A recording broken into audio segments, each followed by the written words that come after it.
오늘 본문부터 14장까지는 고린도 교회 안에서 일어난, 특별히 예배 중에 일어난 일들에 대한 문제들을 사도 바울이 이제 다루고 있습니다. 당시 예배는 어디서 드렸을까요? 회당이 아닌 교회라는 유대교를 벗어난 새로운 기독교가 시작되었기 때문에 회당을 벗어나서 유력한 교인의 큰 방에서 주로 모임을 가졌습니다. 매주 첫날, 이것이 주일의 기원이 되거든요. 매주 첫날 공식적인 예배 모임을 해왔습니다. 거기서 예배를 드렸고 또 말씀도 나누었고 성만찬도 했고, 특별히 기도 사역, 예언 사역, 치유 사역, 또 찬양하는 예배 활동들이 활발히 이루어진 것입니다. 그런데 그 가운데 많은 문제들이 있었어요. 성만찬 드릴 때 문제, 오늘은 특별히 여자들이 그 당시 썼던 이 너울, 이 수건, 머리에 썼던 수건을 벗어 던지고 예배하는 문제, 은사에 관한 많은 문제들이 나와 있어서 이 문제들의, 특별히 무질서함에 대해서 사도 바울이 권면하고 다루고 있는 내용이 오늘부터 시작되어지는 것입니다. 사실 당시 사회는 저와 여러분들이 잘 아는 것처럼 남성 중심의 사회였습니다. 가부장적 사회였죠. 그래서 유대교도 심지어 예배를 드릴 때 회당 안에서는 여성들이 들어올 수 없었어요. 남자들만 따로 모여서 예배했고, 경건한 이방인들 또는 경건한 사람들이 예배, 하나님을 경외함으로 예배하며 여자들이 나오고자 할 때는 별도로 따로 공간이 분리된 곳에서 예배하면서 철저하게 분리되었던 사회였음을 저와 여러분들이 보고 있습니다. 우리나라도 사실 초대 기독교 때 선교사님들 오셨을 때 예배 현장들 사진들을 여러분들이 보셨을 거라고 생각합니다. 예배 어떻게 드렸습니까? 우리나라도 상당히 남성 중심, 가부장적 사회이지 않았습니까? 남녀 칠세 부동석, 남녀 유별 이런 얘기를 하면서 초기 한국 교회 역사의 사진들을 보면은 반을 딱 나누어서, 칸을 나누어서 남녀가 나누어서 드리고 있는 사진들, 시대 문화적 요인 속에서 그렇게 예배를 시작했던 것을 보게 됩니다. 양반과 종들도 다 구별해서 예배 드렸던 시절이 있었죠.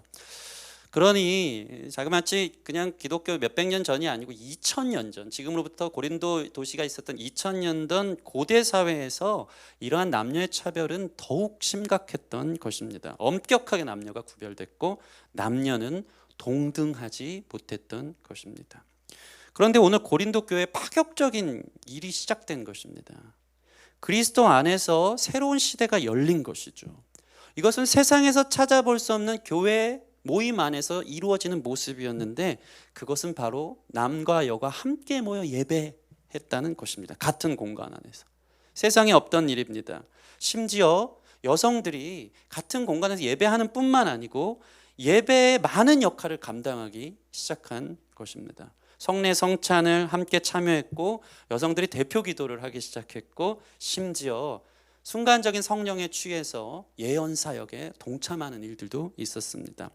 우리는 흔히 예언하면 미래의 일을 점친다, 미래에 우리 알 수 없는 것을 선언하는 것을 예언이라고 생각하는데, 사실 예언은 말씀원에서 맡겨진 말씀을 성령의 감동 안에서 풀어내는 일을 성경적 예언이라고 여러분 기억하시면 됩니다. 다시 얘기해서 설교, 프리칭이라고 여러분들이 이해하시면 되겠습니다. 물론 이 사도 바울도 그렇고 사도행전에 보면요, 우리의 미래를 내다보는 예언 또한 등장하고 있음을 보게 됩니다. 예를 들어 이 유라굴로 광풍을 만났을 때 배에 탄 모든 사람들이 살 여망이 끊어졌을 때 사도 바울이 기도했어요. 성령 충만한 가운데 기도했을 때 하나님이 음성을 들려주실 때 그 음성이 너무 강력하여서 거기 있는 모든 사람들에게 예언적 선포를 합니다. 그게 뭡니까? 여기 있는 한 사람도 오늘 죽지 않고, 이 무서운 흉흉한 유라굴로 광풍 속에서 아무도 죽지 않고 다 구원해 주실 것이다. 그 예언이 그대로 이루어진 것을 우리는 사도행전에서 볼 수 있습니다. 이런 예언 사역도 있었습니다. 물론 이례적이지만 그 예언 사역 또한 말씀의 결을 따라 말씀 안에서 해석되어져야 됐고, 보편적으로 저와 여러분들이 아는 예언은, 기억해야 될 예언은 감동된 말씀을 성령에서 이끌려 증거하는 것을 여러분들이 기억하시면 되겠습니다. 이러한 여성들이 남성들과 함께 예배하는 것뿐만 아니고 예배를 함께 세워가며 기도하고 예언하는 일들이 고린도 교회의 전통으로 자리 잡은 거예요. 그래서 사도 바울은 오늘 본문을 시작할 때 이렇게 칭찬합니다. 오늘 본문 11장 2절 말씀 보시면, 너희가 모든 일에 나를 기억하고 또 내가 너희에게 전하여 준 대로 그 전통을 너희가 지킴으로 너희를 칭찬하노라. 놀라운 전통이 시작된 것입니다. 복음 안에서 이것이 잘 이루어져서 초대 목사였던 사도 바울은 그 서신을 받고 칭찬으로 시작하고 있는 것입니다. 이거 얼마나 감사한 일이겠습니까? 주님 안에서 모든 남녀가 동등하기에, 복음적 가치가 이것을 이해하기에 따로 구별하고 서로 높고 낮음이 없이 함께 한 자리에서 예배하는 것뿐만 아니고 여성들도 거룩한 예배 사역의 일원으로 동참할 수 있었다는 것은 놀라운 전통이었고 복음의 놀라운 가치를 이야기해주고 있는 것입니다. 여러분, 그래서 이 사도 바울의 전통이 어디서 시작됐냐면 이 말씀을 기반으로 시작된 것이죠. 갈라디아서 3장 28절 말씀인데 앞에 나와 있지 않고 여러분 준비한 성경이 있으면 함께 펴서 보시도록 하겠습니다. 갈라디아서 3장 28절입니다. 갈라디아서 3장 28절 말씀입니다. 제가 읽겠습니다. 너희는 유대인이나 헬라인이나 종이나 자유인이나 남자나 여자나 다 그리스도 예수 안에서 하나이니라. 여러분, 이것은 놀라운 선포였습니다. 유대인과 헬라인이 과연 하나가 될 수 있을까요? 선민 사상에, 뼛속 깊은 선민 사상에 빠졌던 유대인들은 헬라인들을 개 취급을 하면서 그들 이방인들과 상종하지 않으려는 상황 속에서 사도 바울은 복음의 가치를 선포하고 있는 것입니다. 유대인과 헬라인은 그리스도 안에서 하나다. 심지어는 종과 자유인이 갈라디아 3장 28절 보면 하나라는 거예요. 당시 종은 동물보다 못한 존재예요. 그냥 물건 취급당했는데 그리스도 안에서 종과 자유인이 하나다. 이 무게를 여러분 느껴지십니까? 이 무게가 심지어 남자와 여자가 다 그리스도 예수 안에서 하나다. 이것이 복음임을 믿습니다. 하나님 안에서 모든 사람은 존귀하고 평등한 것입니다. 이것이 성경적 사고방식이 얼마나 탁월하고 차별적인가를 보여주고 있는 것이고 교회가 그러한 전통을 멋있게 지켜온 것이 가히 칭찬받을 만한 일이라는 것입니다. 실제 과거 이 서구 기독교의 역사 속에서 저와 여러분들이 잘 보면 이러한 성경적 사고방식이 이 사회 문화와 정치적 모든 부분들의 선구적 역할을 한 것을 기억합니다. 성경적 페미니즘 운동을 통해서 1800년대 후반에는 영국과 미국 안에 여성을 위한 권리신장 운동들이 일어나기 시작했고 영국의 유명한 윌리엄 윌버퍼스 같은 분들이 이러한 역사들을 이루어가기 시작했죠. 그래서 참정권을 획득했고 1900년도 초반에는 흑인 노예 해방 운동들이 역사 속에서 일어난 것입니다. 이것은 바로 성경적 복음의 기초를 한 놀라운 가치였던 것입니다. 한국 사회도 이러한 기독교의 영향을 무시할 수 없죠. 이러한 기독교적 영향에 기반을 둬서 우리나라 여성 인권들이 차별을 대하지 않고 동등하게 계속해서 사회 안에서 실현되어지는 것을 저와 여러분들이 잘 보고 있는 것입니다. 복음으로 시작된 사회적 차별을 벗기 위한 멋있는 운동들이 있고 2000년 전 고린도 교회 안에서부터 시작된 것입니다. 이 가치는 어디에 있습니까? 오늘 본문에 또 잘 드러나고 있습니다. 11절에서 12절 말씀 현장에서 함께 읽겠습니다. 11절에서 12절 시작. 그러나 주 안에는 남자 없이 여자만 있지 않고 여자 없이 남자만 있지 아니하니라. 이는 여자가 남자에게서 난 것 같이 남자도 여자로 말미암아 났음이라. 그리고 모든 것은 하나님에게서 났느니라. 아멘. 보세요. 주 안에서 남자 없이 여자가 있지 않고 여자 없이 남자만 있지 않다. 우리 흔히 뭐 닭이 먼저냐 달걀이 먼저냐 이런 싸움 하지 않습니까? 근데 둘 다 있어야 한다는 것이죠. 여자는 남자에게서 나왔지만 아담의 갈비뼈를 취해서 아담 안에서 여자가 나왔지만 또 그 후로 모든 남자는 여자의 잉태하는 배를 통해서 나오게 되는 것입니다. 함께 한다는 것이죠. 결국 하나님의 섭리 안에 하나님 안에서 함께 나는 존재라는 것입니다. 그래서 사람은 차별 없이 그리스도 안에서 모두가 동등하고 그리스도 안에 있으면 새로운 피조물 된 함께하는 사회가 시작된 것입니다. 여러분, 교회는 모두가 예수 안에서 하나임을 믿으시기 바랍니다. 차별 없었으면 좋겠습니다. 우리 교회에도 남녀가 하나 되고 동서가 하나 되고 세대가 하나 되어지고 모든 사람들이 주 안에서 하나됨으로 그리스도 예수 안에서 하나됨을 세워갈 수 있는 멋있는 교회 되길 바랍니다. 사도 바울은 오늘 이러한 고린도 교회의 전통을 칭찬합니다. 그런데 놀라운 문제가 생기기 시작한 것입니다. 16절 말씀 보시면 논쟁을 하려는 생각을 가진 자가 있을지라도 우리에게나 하나님의 모든 교회는 이런 관례가 없느니라. 이상한 관례가 그때부터 드러나기 시작했다는 것입니다. 하나님의 교회의 이상한 문화가 시작된 것입니다. 그게 무엇이냐면 오늘 본문을 통해 보면 여성들이 예배에 참여하여서 대표 기도나 성령의 감동을 받아 예언을 할 때 어떤 일이 있었냐면 머리에 썼던 수건을 벗고 나오기 시작했다는 것입니다. 몇몇 여인들이 너울을 벗은 채 긴 머리를 풀어놓고 나와 예언 사역을 시작했던 것입니다. 이건 이상한 관례라고 사도 바울은 짚고 넘어가는 것입니다. 당시 고린도 사회 문화 안에서 여성들은 머리에 흔히 히잡 같은 이 두건, 너울을 쓰면서 살았습니다. 이것은 당시 여성의 상징이었습니다. 남녀 의상이 다 비슷했던 시기였기 때문에 여성의 외적인 표시는 곧 너울을 머리에 두건을 쓰는 것입니다. 그런데 여성들이 이 너울을 벗어 던지고 머리를 가리지 않고 예배의 대표성을 가진 자리에 나와서 예언하고 기도하고 예배 사역을 했다는 것입니다. 우리 5절 말씀, 무릇 여자로서 머리에 쓴 것을 벗고 기도나 예언을 하는 자는 그 머리를 욕되게 하는 것이 이는 머리를 민 것과 다름이 없습니다. 머리에 쓴 것을 벗고 기도나 예언을 하는 자들이 나타났다는 것입니다. 왜 일부 여인들이 이런 일들을 행했을까요? 일종의 극단적 여성 운동가들이었던 것 같습니다. 남녀가 평등하다는 생각에 복음이 주는 자유함 가운데 너무 투머치해진 것입니다. 나도 남자와 같다. 나도 남자의 역할을 할 수 있다. 나도 남자처럼 할 수 있다 하면서 머리에 너울을 벗어던진 채 상징적으로 등장하기 시작한 것입니다. 당시 가부장적인 사회, 남성 중심의 사회에 대한 이 상처에 기이한 도전처럼 누가 뭐라 그래, 나도 남자처럼, 내가 남자처럼 할 수 있어, 나도 남자가 될 수 있어 하면서 불만 섞인 모습으로 나오기 시작한 것입니다. 그래서 사실 이 모든 고린도전서의 서신들을 보면 저와 여러분들이 아는 것처럼 이 편지를 사도 바울이 받은 거예요. 고린도 교회 예배 때 문제가 생겼어요. 바울 목사님, 여성들이 자기의 너울, 여성의 정체성을 가진 너울을 벗어 던지고 예배 사역에 동참하기 시작했다는 것입니다. 어떻게 해야 되죠?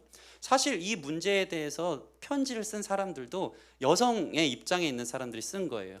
다시 얘기해서 복음이 주는 자유함을 바울 목사님이 얘기한 것처럼 우리는 이 자유함 가운데 남녀 평등을 주장하고자 이 너울도 이제 벗어 던지겠습니다. 이것에 대해서 바울 목사님 힘을 실어주세요. 정당성을 입증해 주세요라고 사도 바울에게 먼저 편지한 것입니다. 그런데 결과는 어땠을까요? 사도 바울이 이것을 인정합니까? 이것을 이상한 관례라고 이야기하고 있는 것입니다. 이것을 경계합니다. 그건 아니지, 그건 잘못됐다라고 이야기하고 있는 것입니다. 왜 그럴까요? 이 부분을 저와 여러분들 오늘 생각해보는 시간 되었으면 좋겠습니다.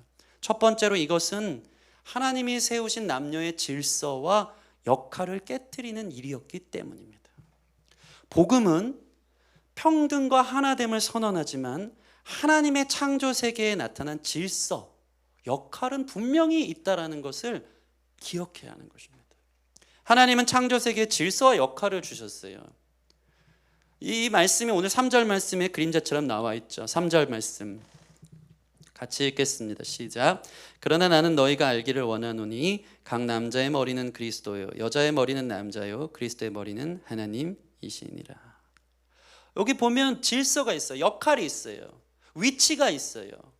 하나님을 섬김에 있어서 우리가 하나님처럼 될 수 없음에 대한 창조 세계의 조물주와 피조물의 으뜸인 사람이 그 자연세계를 어떻게 다룰지에 대한 역할과 질서와 권위가 있다라는 것입니다. 이것을 하나님이 기가 막히게 창조 세계 가운데 넣어놨던 것입니다. 남자의 머리는 그리스도요 여자의 머리는 남자요 그리스도의 머리는 하나님이다. 여기서 이 머리라는 뜻은 헬라어로 케팔레라고 하는데 이 권위라는 뜻이에요. 또 지휘권, 결정권, 근원, 통치라는 뜻이 있습니다. 이 말씀을 오늘 말씀을 풀어볼 때에 머리됨이란 질서와 권위를 말한다. 평등, 동등 중요하지만 거기에서 질서 없이 다 머리가 되려고 하거나 다 권위를 부여해서 나도 남자처럼 할 수 있다는 것은 사실 잘못됐다라고 이야기하는 것입니다. 더 쉽게 풀어지자면 남자의 머리는 그리스도래요. 이것은 뭡니까? 남자는 그리스도와 같이 그리스도를 대표하면서 특별히 그리스도의 권위와 지위와 그분의 통치 아래 바로 밑에 남자가 있으면서 그리스도적 영광을 드러내는 것입니다. 그런데 여자의 머리는 남자라는 것은 뭐냐면 여자가 남자 아래의 위치에서 남자의 권위, 지위, 그리스도 안에서 남자가 그 지위와 권위 아래 있는 것처럼 여자는 남자의 권위, 지위, 통치 아래 있어야 한다라고 이야기합니다. 그래서 성경은 이렇게 말하고 있습니다. 7절에서 10절 말씀. 제가 읽겠습니다. 오늘 본문 7절에서 10절 말씀. 남자는 하나님의 형상과 영광이니 그 머리를 마땅히 가리지 않거니와 여자는 남자의 영광이니라. 남자가 여자에게서 난 것이 아니요 여자가 남자에게서 났으며 또 남자가 여자를 위하여 지음받지 아니하고 여자가 남자를 위하여 지음받은 것이니 그러므로 여자는 천사들로 말미암아 권세 아래에 있는 표를 그 머리 위에 둘지니라. 여러분 잘 분별하시고 잘 따라오시기 바랍니다. 말씀을 보면 순서가 나옵니다. 7절에서 10절 읽은 것처럼 하나님이 먼저 남자를 질서에 따라 만드셨어요. 그리고 남자에게서 여자가 나온 것입니다. 그러므로 10절 말씀 보시면 갑자기 여기서 천사가 등장하긴 하죠. 그러므로 여자는 천사들로 말미암아 권세 아래에 있는 표를 그 머리 위에 둘지니라. 이 천사에 대해서 해석하는 부분은 매우 난해한 부분이고요. 많은 의견들이 분분하고 아직까지 잘 해석이 되지 않는 부분이 많습니다. 그러나 아마도 이렇게 생각합니다. 천사들로 말미암아 당시의 여자들이 놀라운 성령의 감동으로 예언 사역과 치유 사역과 방언 사역과 여러 가지 기도들을 하기 시작하면서 마치 자기가 신격화된 천사와 같은 존재가 된 것처럼 생각한 것입니다. 그런데 사도 바울은 그래서 이 천사와 같이 자기들의 존재를, 위치를, 권위를 위로 부여하려고 했던 이 여인들을 향해 반대로 얘기하는 거예요. 여자는 천사로 말미암아 신적 존재, 외적 존재들로 말미암아 하나님의 창조물 아래에서 그 권세 아래 표를 그 머리에 둘지니라. 여자는 여자다. 여성은 여성으로서의 그 표시인 너울을 계속 쓰는 것이 하나님의 권위 아래에서 하나님의 질서 아래에서 마땅하다라고 이야기하는 것입니다. 여러분 오늘 말씀을 보면 매우 혼란스러울 수 있습니다. 저도 너무 어려웠습니다.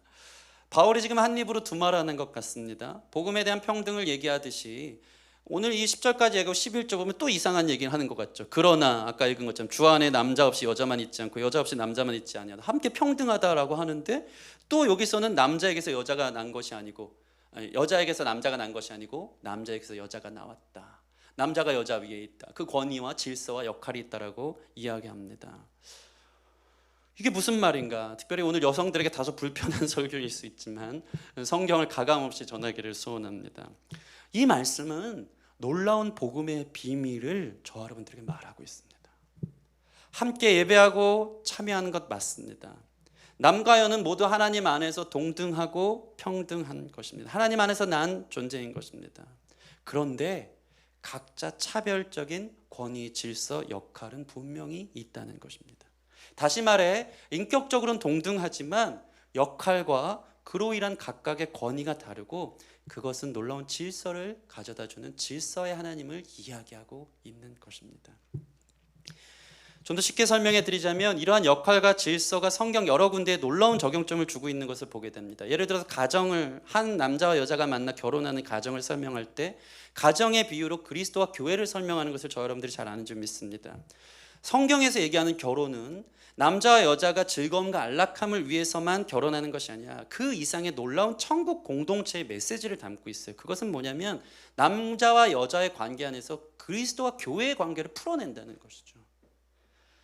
가정에서 남자의 머리는 그리스도를 예표합니다. 다시 말해서 남자는 그리스도를 상징하는 거예요. 그럼 여자는 무엇을 상징하는 걸까요? 바로 교회를 상징하는 것. 신랑 대신 예수님의 신부를 상징하는 것입니다. 남편은 그리스도를 대표해 그리스도가 교회를 사랑하듯 목숨을 내어주어 그 아내를 사랑해야 되는 것이 가정 가운데 나온 지표입니다. 반대로 아내는 교회를 대표해 남편에게 순종하기를 교회가 그리스도에게 순종한 것처럼 기쁨으로 순종해야 한다는 멋있는 위치와 역할과 질서와 권위가 그 안에 있다는 것입니다. 근데 우리는 죄인이다 보니까 자꾸 위치에 민감해요. 누가 더 높은가? 그럼 누가 더 우월한 거야? 누가 더 권위를 부여할 수 있는 거야? 누가 더 능력이 있는 거야? 자꾸 이 부분에서만 우리의 마음과 관심들을 두니까 문제가 생기는 것입니다. 여러분 보세요. 참 재밌어요. 성경적 이 창조 세계에 이 하나님 나라의 이 통치적 방식이 너무나도 탁월한 것인데 남편은 역할과 권위와 질서에 있어서는 위치상으로는 아내보다 우월한 것 같아요. 그런데 항상 하는 얘기는 그 우월함을 어디에 쓴다는 것입니까? 군림하려고, 함부로 대하려고, 자기 힘과 파워의 논리로 여성들을 마음대로 남성 중심 사회로 만들려고 결코 그것이 아니면 압니다. 그 우월한 위치, 그 우월한 권위, 그 질서 속에서 아내 중심으로 아내를 그리스도가 몸을 죽기까지 사랑한 것처럼 아내를 위해서, 그 권위 안에서 하는 모든 결정은 아내를 위해서 해야 한다는 것이 성경의 놀라운 권위의 방식이고 질서의 방식이고 가치인 것입니다. 기가 막힌 신비가 아닙니까? 위치적으로는 아내가 남편보다 하등한 것 같은데, 그러나 아내는 그런 남편의 사랑을 받아 훨씬 더 놀라운 사랑을 받음으로 인해서 더 공주 대접을 받는 거예요. 또 높은 자리에 있는 놀라운 신비가 복음의 가치 안에 있는 것입니다. 이러한 것이 너무 감사하고 기뻐서 아내는 순종을 강제적으로 복종식으로 하는 게 아니고 기쁨으로 그 자리에 있어서 교회가 그리스도를 섬기듯 남편을 섬기는 질서 위치 안에 아름다운 평등과 동등함이 있기 시작하는 것입니다. 이 신비를 저와 여러분들이 잘 이해하시기를 바랍니다. 자꾸 누가 더 우월한가 열등한가 여기에 관심을 가지니까 부당하다 여겨지는 거예요. 그러나 복음의 관점에서 보면 남녀가 너무 다르고 거기에 따른 역할과 질서를 하나님이 인정하는 것을 저와 여러분들이 잘 알고 있어야 하는 것입니다.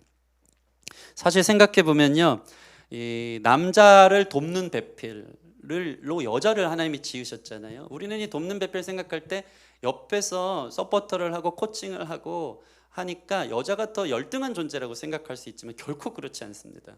물리적으로도 제가 살아보니까요, 여자가 훨씬 더 월등한 게 많은 것 같습니다. 제가 남자는 혼자 오래 살수록 더 취해지는데 여성은 혼자 오히려 더 잘 살고 강한 모습들을 보게 됩니다. 심지어 돕는다는 것은 누가 도울 수 있을까요? 더 탁월하고 더 뛰어난 사람이 도울 수 있는 것입니다. 학교에서 이 시험 앞두고 공부 못하는 아이들이 주로 하는 게 있어요. 서로 돕겠다고 시험에 나오지도 않는 것을 새카맣게 칠해가면서 이거 반드시 시험에 나온다. 그게 도움이 됩니까? 서로 같은 수준에서는 도움이 안 되는 거예요. 근데 지나가다가 전교 1등이 야 그거 말고 옆에 이거 2개 나온대 딱 집어주면요, 그게 기가 막히게 문제에서 나오는 것이죠. 돕는다는 것은 더 탁월한 사람, 능력이 뛰어난 사람이 도울 수 있는 거예요. 이게 놀라운 복음의 신비인 겁니다. 위치상으로 남편이 남자가 위에 있는 것 같지만, 질서상으로 위에 있는 것 같지만 도움이 있어서는 여자가 신적 도움, 에제르적인 도움으로 남편을 도우면서 더 능력에 있어서 아름다운 병행이 이루어지는 것이 바로 복음의 가치라는 것입니다. 그렇기에 다 머리가 될 수 있는가? 여성이 나는 남자다, 남자의 권위를 부여해라, 내가 그 위치다라면서 다소 폭력적이고 파괴적으로 극단적으로 나오며 너울을 벗어던지는 모습에 있어서는 이것은 잘못된 관례라고 복음적이지 않다.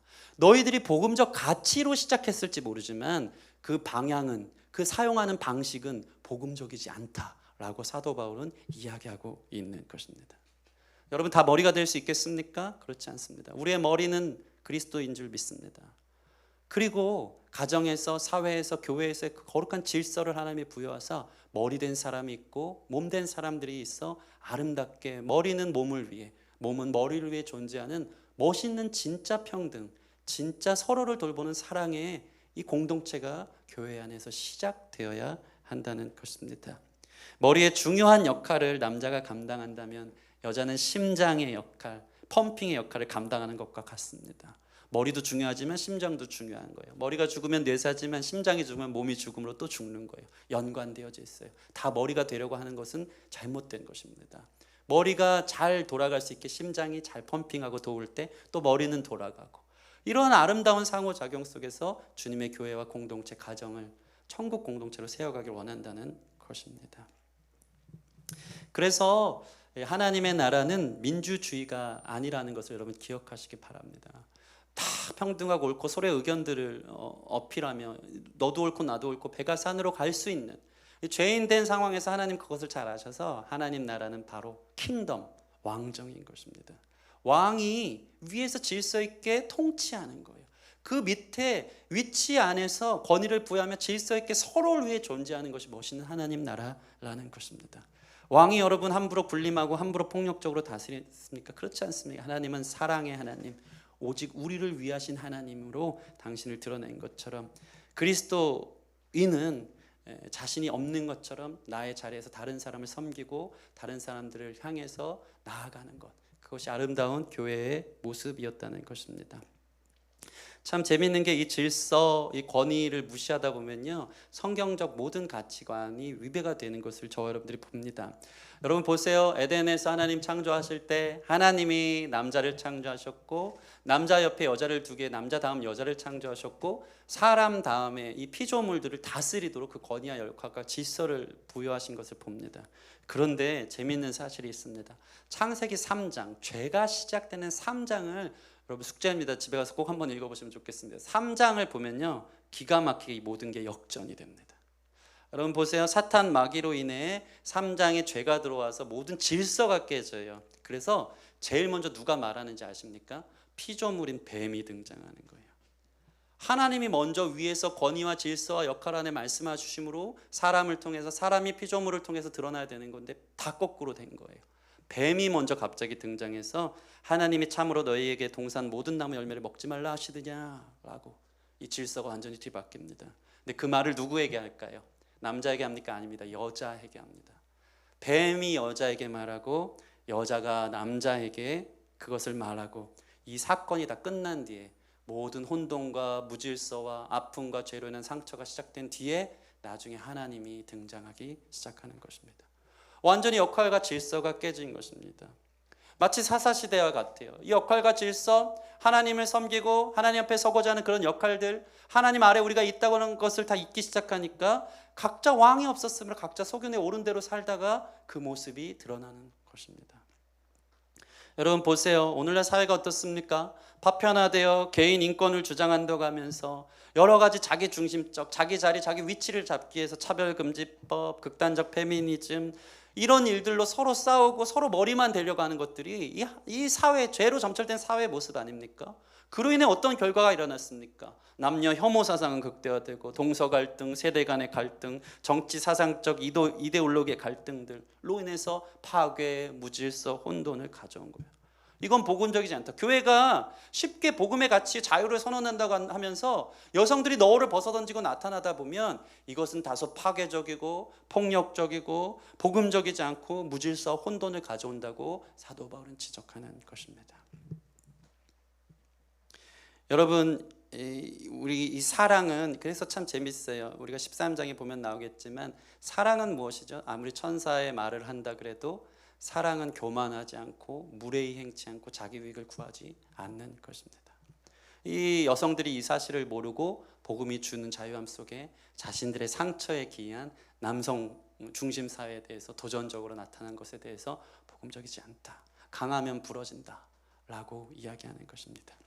제가 예전에 그 여대 채플을 한번 인도하러 간 적이 있습니다.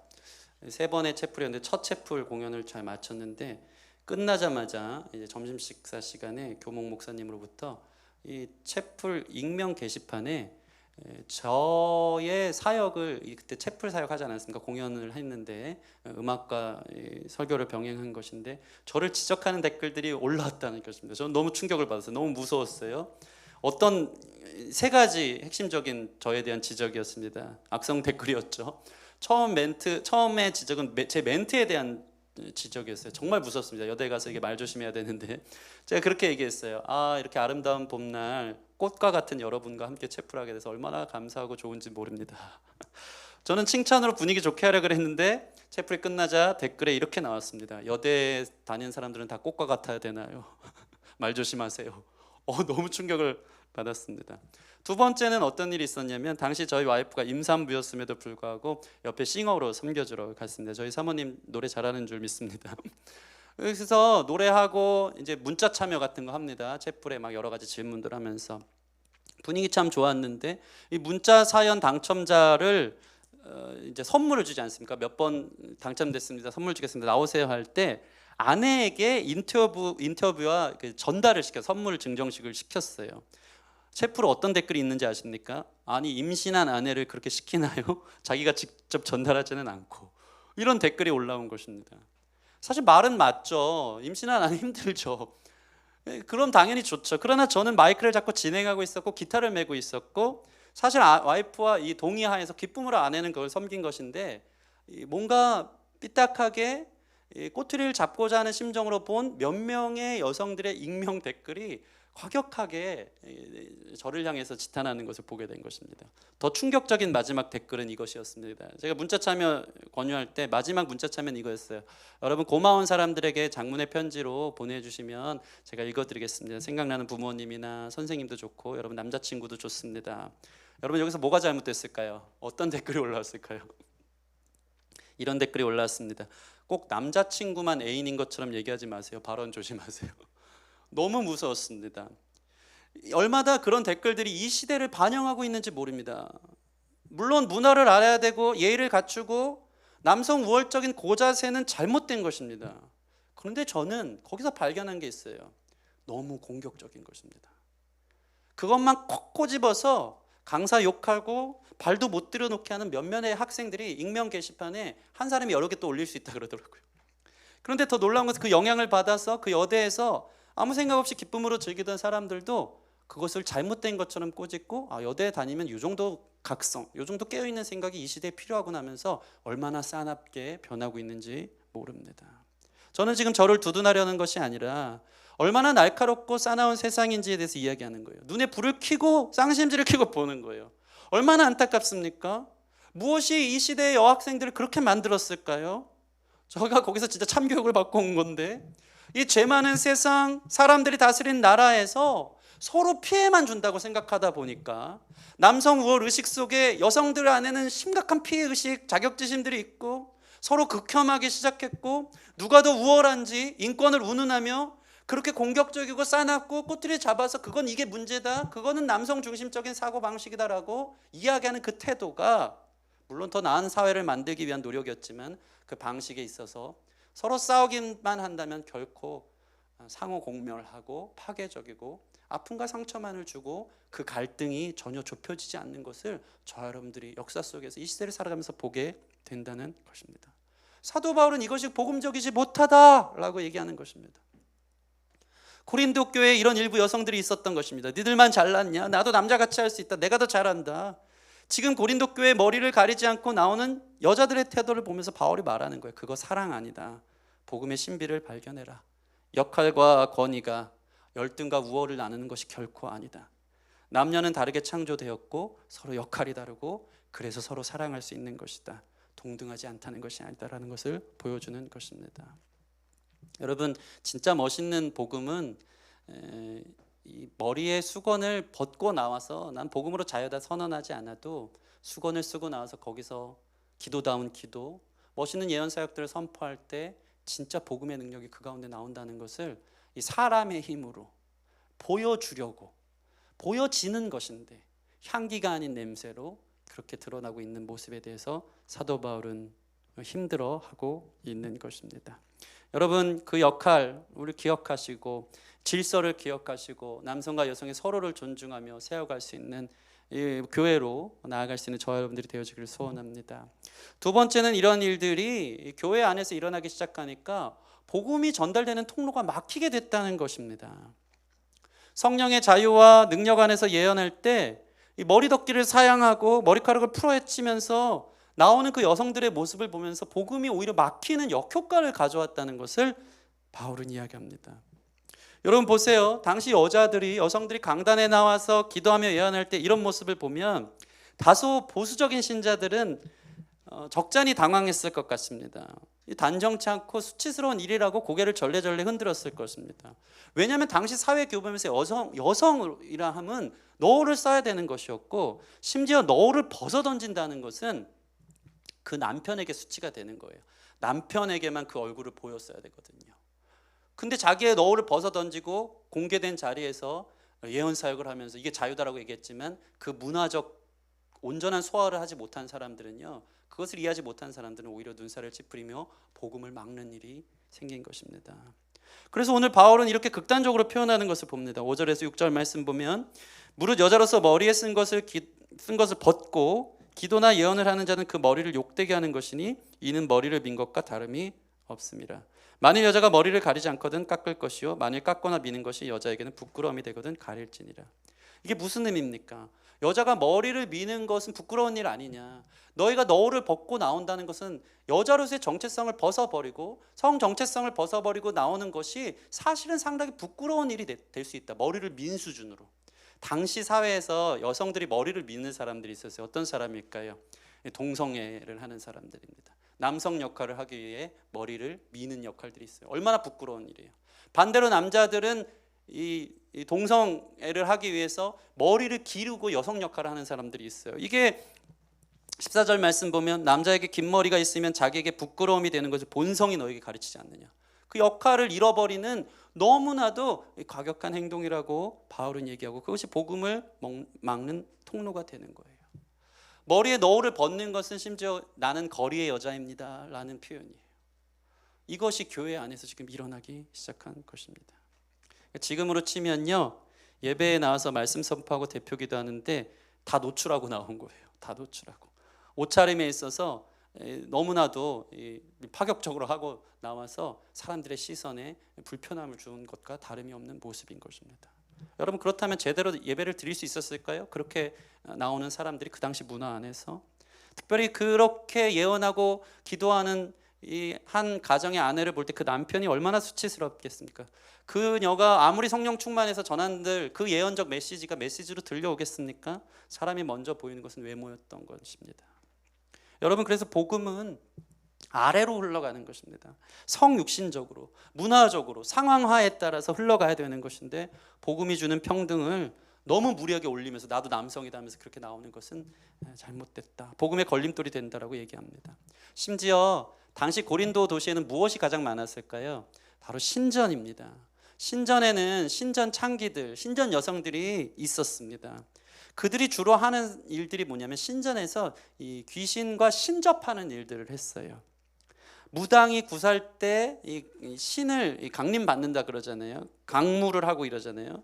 당시의 신전에서 이 신전 창기들은 신접하면서 순간적으로 귀신이 임해서 그 메시지를 전하는 일들이 있었어요. 근데 어떻게 하는지 아십니까?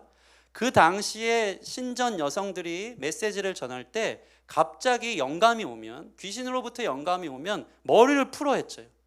그리고 일어나서 막 이상한 말들을 쏟아놓는 것입니다.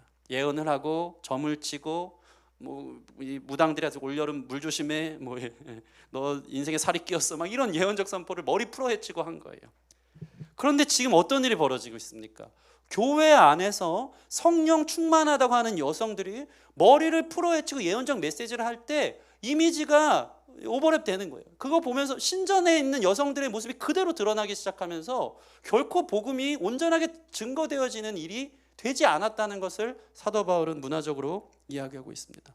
그래서 참 재밌어요. 고린도전서 12장에 은사에 대한 얘기를 하는데요, 예언에 대한 은사 다음에 무슨 은사가 나오는지 아십니까? 영분별함의 은사가 있어요.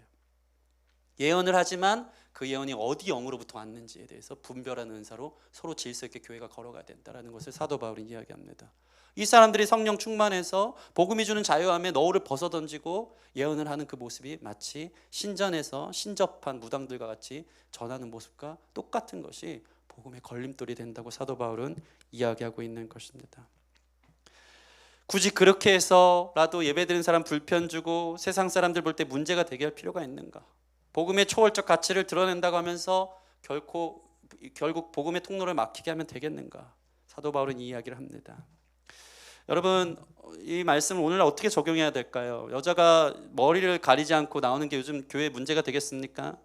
제발 좀 그렇게 해서라도 나왔으면 좋겠습니다. 온라인 예배가 아닌 현장 예배로. 남자가 모자 쓰고 오는 게 문제가 될까요? 그렇지 않습니다. 그러나 나의 외적인 옷을 입는 모습들, 머리 스타일들이 서로에게 불편을 준다면, 복음을 가리는 통로가 된다면 사실 그것들은 톤다운해라, 내려놓을 수 있어라, 우리의 의복과 모양새를 바꿀 수 있는 서로를 배려하는 모습들이 있어야 된다고 이야기합니다.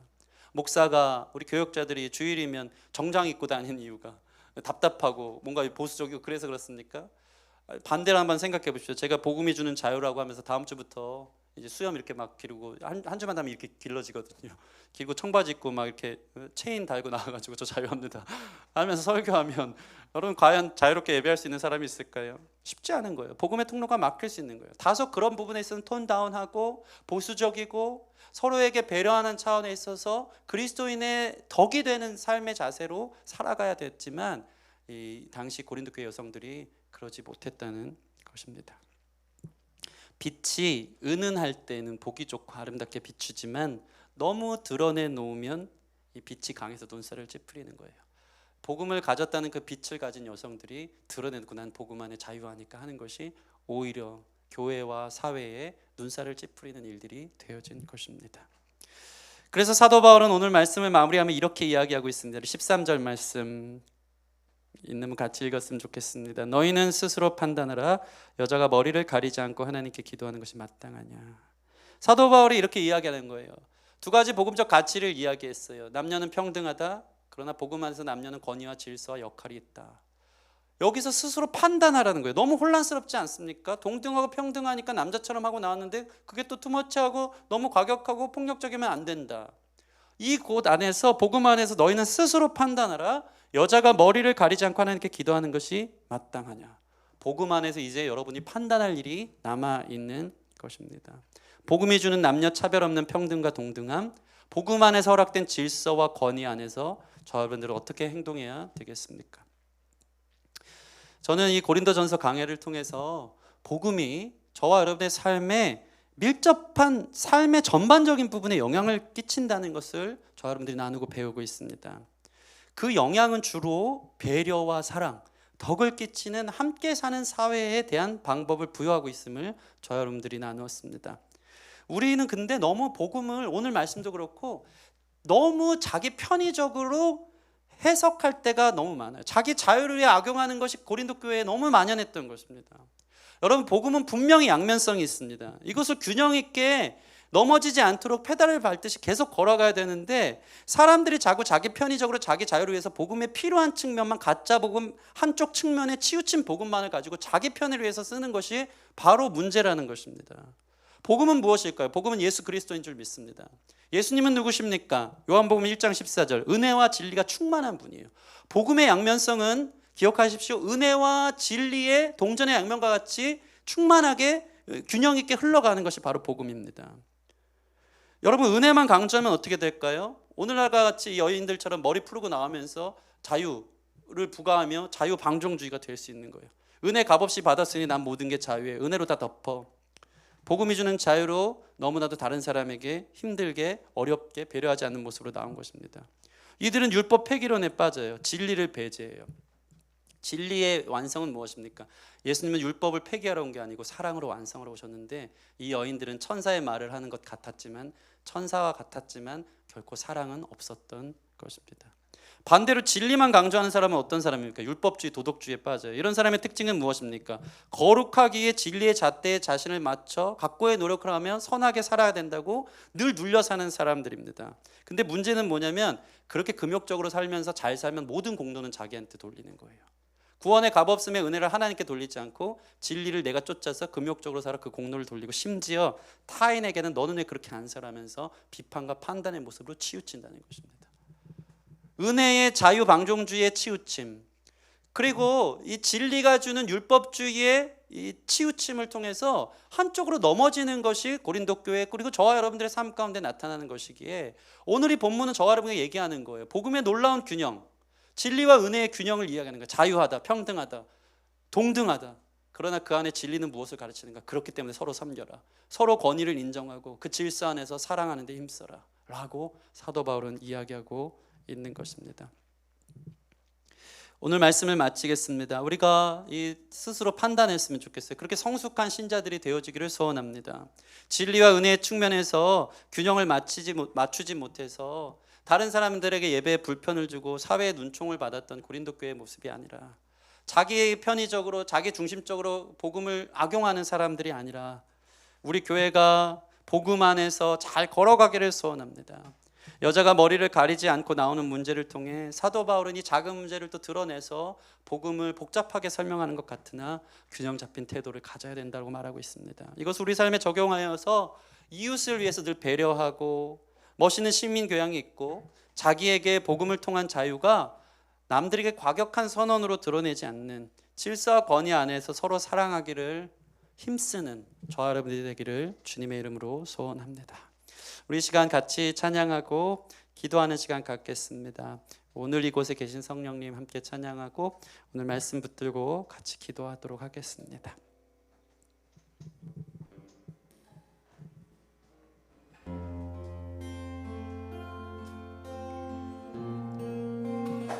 오늘 이곳에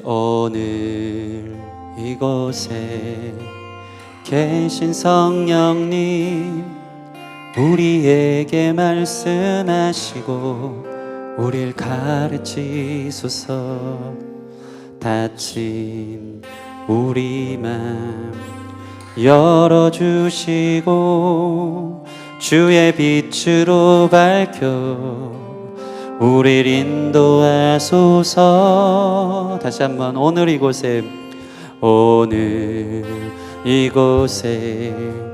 계신 성령님 우리에게 말씀하시고 우릴 가르치소서. 닫힌 우리 맘 열어주시고 주의 빛으로 밝혀 우릴 인도하소서. 주님보다 앞서지 않고 겸손하게 주님의 말씀 기다리니 주님 손에 우릴 드립니다. 사랑으로 인도하소서. 주님보다 앞서지 않고 주님보다 앞서지 않고 겸손하게 주님의 말씀 기다리니 주님 손에 우릴 드립니다. 사랑으로 인도하소서. 우리 말씀을 생각할 때 성령께서 우리 가운데 깨닫게 하시고 분별하게 하시는 줄 믿습니다. 하나님이 모든 사람에게 평등과 균등을 주셨지만 동등함을 주셨지만 결코 역할과 권위와 질서가 없는 것은 아닙니다. 여자의 영광은 남자, 남자의 영광은 그리스도, 그리스도의 영광은 하나님. 이게 무슨 소리입니까? 결국 자기의 자리에 대해서 불만을 갖고 위치에 대한 열등, 월등함 막 이런 거 갖고 싸우다 보면 결국 어디까지 간다는 것입니까? 그 교만이 하늘에 닿아서 하나님에 대한 권위 도전까지 나아가는 거예요. 그렇게 사사시대 되는 것입니다. 그 폭력적 그 과격함이 내가 자유한데 그것을 정당화하면서 나가지만 사실은 마귀적인 것이에요. 질서를 꺾어 놓는 거예요. 여러분, 복음은 무엇입니까? 평등과 동등이 어떻게 드러납니까? 자기의 위치 안에서 주어진 질서와 역할이 서로를 사랑함으로, 내가 권위적으로는 위치적으로 높이 있는 것 같지만 사랑으로 섬김을 통해서 오히려 그 사람을 높이는 이 멋있는 천국 모델, 우리 여러분의 가정과 우리 교회 안에서 일어나기를 소원합니다. 죄 많은 우리가 서로 싸우면서 싸납게 서로의 시선을 보면서 누가 더 높으냐 하는 것이 아니라 그 역할과 위치를 존중하며 서로 섬기기를 힘쓰는 우리 사회와 교회, 우리 가정을 만들 수 있도록 인도하여 주시옵소서. 복음이 주는 자유함을 아버지, 내가 그것을 가진 것을 자기 편의적으로 해석하며 드러내어서 나도 남자가 될 수 있다, 나도 남자처럼 살 수 있다는 상처에 기인된 잘못된 태도로 나오지 않도록 하나님, 강하면 부러지느니 아버지 부드럽게 하나님 안에서 그 평등과 동등함을 인정하되 서로를 섬기며 그 역할과 질서를 존중할 수 있는 멋있는 우리의 삶이 되게 하여 주시옵소서. 우리 같이 그렇게 기도하며 나아가겠습니다. 함께 기도하겠습니다. 아버지, 우리가 얼마나 들이박습니까? 얼마나 우리가 머리가 되려고 합니까? 얼마나 그 권위에 도전하려고 합니까? 하나님 만든 질서와 창조 세계를 무시하면서까지도 아버지 차별법, 아버지 불공정을 운운하면서 실은 아버지 우리 역할과 질서까지도 파괴하면서 마귀적으로 파괴적으로 폭력적으로 서로 혐오하며 인간이 만든 죄 가운데 갈등과 폭력과 아버지 싸나운 비판과 아픔만이 오고 가는 것을 주님 보게 됩니다. 아버지 인간이 붙들어 놓은 복음마저도 아버지 죄를 통하여서 모든 것을 기다리면 한쪽 측면으로 치우쳐져서 아버지 율법적이고 또 자유방종적으로 흘러가는 것을 봅니다. 성령님 스스로 판단케 해주십시오. 성령의 균형을 주시옵소서. 성령 안에서 잘 분별할 수 있도록 인도하여 주셔서 하나님 주신 권능과 아버지 평등과 동등함을 누리되 아버지 그 안에서 아버지 정말 주님보다 앞서지 않고 주님 안에서 서로 섬기며 아버지 그 자리에서 오히려 섬기고자 하는 부담감을 갖고 설 수 있는 멋있는 모습들이 있기를 소원합니다. 오 하나님 도와주시옵소서. 인도하여 주시옵소서. 이끌어 주시옵소서. 하나님 주님이 가르쳐 주신 복음도 죄인된 사람을 통과하면 반쪽짜리 병든 복음, 물탄 복음, 치유친 복음으로 자기 편의적으로 해석하다 그 복음을 자기의 정당을 위해 쓰다 보니까 파괴적이고 소모적이고 아버지 서로 다툼과 분쟁을 일으키고 사회와 교회에 무리를 주고 있는 것을 주님 보게 됩니다. 내가 가진 복음으로 서로 사랑하고 섬겨야 되는데 내가 가진 복음이 자기를 정당하기 위한 싸움의 무기가 되어진다면 복음적 가치를 가지고 복음적 길을 향해 올바로 나아가지 않는 성숙하지 못한 모습인 것을 우리 성도들이 분별하게 하여 주시옵소서. 평등과 동등이 있지만 하나님께서 세우신 권위를 인정하는 멋있는 모습 속에 서로 그 높은 자리에 위치에 있을수록 서로 더욱 섬기고 사랑하는 자리라고 주신 것을 기억하여 멋있는 천국 공동체를 우리 가정에서 교회에서 사회에서 만들어갈 수 있는 멋있는 남성들 멋있는 여성들이 될 수 있도록 주님 축복하여 주시옵소서. 오늘 그러한 하나님 나라의 그림자가 이 말씀을 통해 우리 교회 안에 시작된 줄 믿사오니 하나님 스스로 판단하라. 복음 안에서 잘 판단하여서 자기 측면적으로 한쪽으로 치우친 진리 쪽으로 치우치거나 은혜 쪽으로 치우쳐서 늘 그렇게 삐딱하게 살아가는 사람은 아니고 스스로 판단하며 성숙하게 양 균형 있는 페달을 잘 밟아 주님 가신 길을 잘 걸어갈 수 있는 하나님의 사람들 될 수 있도록 지금 축복하여 주시옵소서. 주께서 그렇게 인도하실 것을 믿고 감사하며 예수님 이름으로 기도합니다. 아멘. 우리 이 시간 우리는 주의 움직이는 교회 함께 찬양하며